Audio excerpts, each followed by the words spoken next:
This is the Lone Crater YouTube. We hope this video helps. You start by cutting power at the breaker and verifying the light is dead. This prevents shocks.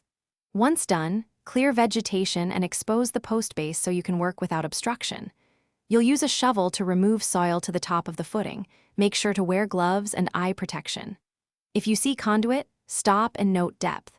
If the post is bowl tankered, loosen the nuts now so you can lift the pole later.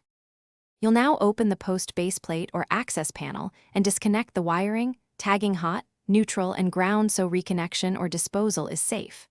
Once the wires are disconnected and capped, unfasten anchor nuts, or if set in concrete, dig around the footing to reveal the slab.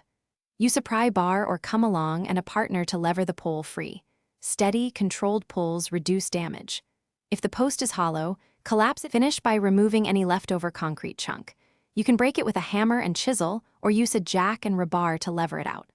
Once removed, backfill the hole in 3-4 inch layers and compact to prevent settling. Make sure the surface matches surrounding grade. If the fixture wiring won't stop showing voltage or you find buried conduit, stop and consult an electrician.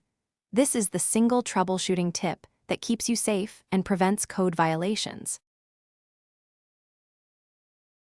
Thanks for watching. Consider subscribing if we helped you.